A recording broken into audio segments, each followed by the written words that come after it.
नमस्कार, बहुत बहुत स्वागत है आपके अपने YouTube channel learning attitude forever पर। और मैं फिर लेकर हाजिर हूँ कोऑर्डिनेट ज्योमेट्री का जो पार्ट 5 है, उस पर मैं कुछ डिस्कस करूँगा। इससे पहले मैं बता देना चाहता हूँ कि मैथ में जितना बार प्रैक्टिस करेंगे, जितना उसको बनाएंगे, जितना बार बनाएंगे, उतना बार उसका जो प्रॉब्लम्स है वो क्लियर होगा। क्योंकि जब हम मैथ बनाना शुरू करते हैं तो एक ऐसा विषय है मैथ कि केवल पढ़ने से वो क्लियर नहीं होता है, उसको बनाना पड़ता है। जब उसको बनाइएगा, लिखिएगा कॉपी पर, है ना, पेन से लेकर के कॉपी लेकर के बैठिएगा, तब उसका क्यों क्लियर होगा मैथ्स का। तो मैथ जो है पढ़ने के नहीं, बनाने की चीज़ है। बनाना शुरू कर दीजिए। और मैंने जो पहले के वीडियो में हमने बताया था, कमेंट्स आप लोग जरूर करिएगा। और मैं आप लोगों से बार बार रिक्वेस्ट कर रहा हूँ कि अधिक से अधिक लोगों को यह फायदा मिले। इसके लिए हमारे YouTube channel learning attitude forever को शेयर करें, सब्सक्राइब करें और बेल आइकन दबाना ना भूलें।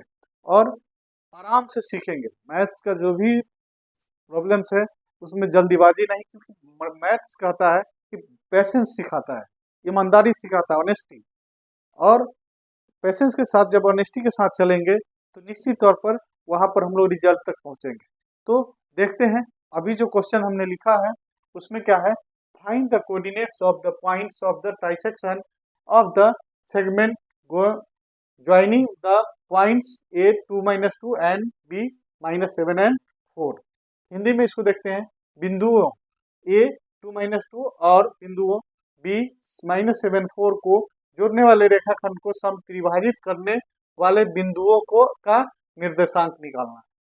ठीक है, क्लियर है। और बहुत इंपॉर्टेंट सवाल है, कई एक बार पूछ चुका है सवाल, है ना। तो इस दृष्टिकोण से इंपॉर्टेंट भी है। और इसमें क्या है कि लाइन समझना जरूरी है। कोऑर्डिनेट ज्योमेट्री जो है, या ज्योमेट्री शब्द जो है लाइन से ही बना हुआ है, तो लाइन को समझना जरूरी है। जब लाइन खींचते हैं तो क्या लिखते हैं इस बात से फर्क ज्यादा नहीं पड़ता है, लेकिन लाइन को जब खींचते हैं तो यह समझना जरूरी है कि कर क्या रहे हैं उस लाइन में। तो देखते हैं यहाँ पर क्या है कि एक लाइन है। कौन सी लाइन है? ए बी, समत्रिभाजित, ट्राइसेक्शन, यानी divided into equal part, into 3 equal parts. तो ये इक्वल पार्ट्स से ले लेते हैं, ठीक है। और इक्वल पार्ट्स को डिवाइड करने वाला पॉइंट को मान लेते हैं पी एंड क्यू। क्लियर है।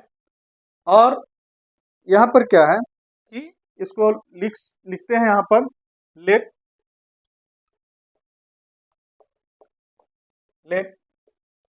P and Q be the points which divides AB into 3 equal parts, 3 equal parts। Clear है। 3 इक्वल पार्ट्स में डिवाइड कर रहा है। यहाँ पर ए का कोऑर्डिनेट पता है 2 एंड -2, बी का कोऑर्डिनेट पता है -7 एंड 4। ठीक है। अब इक्वल 3 पार्ट्स में बांट रहे हैं, तो मान लेते हैं ये क्या है, के है, ए बी के है, ए बी के है। क्लियर। 1 1 भी मान सकते हैं, के भी मान सकते हैं। अभी फिलहाल क्या करते हैं, इसका कोऑर्डिनेट मान लेते हैं पी का x1 y1, क्यू का कोऑर्डिनेट मान लेते हैं x2 y2। यहाँ पर 3 पार्ट्स हो गया इक्वल पार्ट्स में। अब क्या है कि थोड़ा देर के लिए हम लोग ये यहाँ पर इसको क्यू को भूल जाते हैं। ठीक है, तो ये पूरा यहाँ से यहाँ तक कितना हो जाएगा, 2k हो जाएगा। क्लियर, यहाँ से यहाँ तक 2k। अब सेक्शन फॉर्मूला पर चलते हैं पी का कोऑर्डिनेट निकालने के लिए। तो हम लोग निकालते हैं, नाउ x1 का वैल्यू निकालते हैं, x1 इक्वल टू क्या करते हैं, इससे इसमें मल्टीप्लाई, यानी -7 इंटू के प्लस फिर 2k से किसमें मल्टीप्लाई, इसके x कोऑर्डिनेट में, यानी 2 इंटू 2k और बेस में दोनों को जोड़ देते हैं, k प्लस 2k। ऊपर कितना हो गया, -7k plus 4k by 3k, यानी -3k by 3k cancel, 1 times -1। Similarly we find y1, y के लिए वही करेंगे, k से y वाले कोऑर्डिनेट में गुना 4 इंटू k प्लस फिर 2k into -2 divided by k plus 2k, 4k minus 4k by 3k, 0 by 3k equal to 0। Hence the coordinate of p का coordinate कितना हो गया, -1 एंड 0। ठीक देते, -1 एंड 0। अब p का कोऑर्डिनेट निकल गया। अब जरा यहां पर विचार करते हैं। We think q is the mid point. Now q is the mid point of p and b।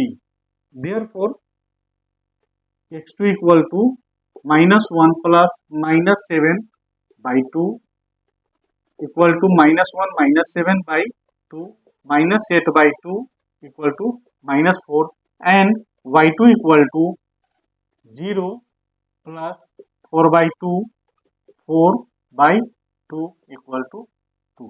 Hence the coordinate of q equal to, hence the coordinate of q equal to -4 and 2, -4 and 2।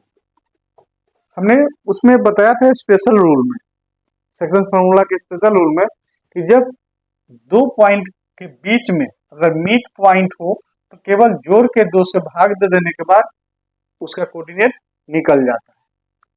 अब जरा देखिए, इसको अगर हम लोग supervision करेंगे, ये coordinate हमने निकाला है, इसका और इसका मिड पॉइंट ये है। 2 को और -4 को जोड़ेंगे तो कितना होगा, -2 और 2 से डिवाइड करेंगे तो -1, फिर 2 और -2 को जोड़ेंगे तो 0, फिर 2 से डिवाइड करेंगे 0। सिमिलरली फिर यहाँ पर क्या हो गया, इसका और इसका मिड पॉइंट क्या हो गया, q हो गया। यहाँ क्या किए, -1 और -7 को ऐड किए, -8 2 से डिवाइड किए, -4। सिमिलरली 4 और 0 को हमने ऐड किया, 4 2 से डिवाइड किया, कितना आया 2। आसानी से हमने क्या किया, बाकी का कोऑर्डिनेट जो हमारा निकालना था सेगमेंट का, हमने पूरे कोऑर्डिनेट को फाइंड आउट कर लिया। एकदम इजी वे है कि इसको हम लोग आसानी से बना सकते हैं। कहीं से कोई दिक्कत हो, कोई परेशानी हो तो निश्चित तौर पर कमेंट सेक्शन में जा करके कमेंट जरूर करिएगा, क्योंकि कमेंट करने से हमें यह पता चलता है कि हम ऐसा कौन सा बिंदु है, कौन सा बात है जो हमने नहीं बताया, तो इस पर हम फिर डिस्कस करेंगे अगले वीडियो में। तो कमेंट आते रहना चाहिए कि सर इस तरह से यहाँ पर थोड़ा सा डिस्कस कर देते तो ज़्यादा बेहतर आता, और हम आप लोगों के कमेंट का स्वागत करते हैं। और आप लोग अधिक से अधिक कमेंट करिए, शेयर करिए और सब्सक्राइब एंड बेल आइकन दबाना मत भूलिए। चलिए इन्हीं बातों के साथ बहुत बहुत धन्यवाद, शुक्रिया।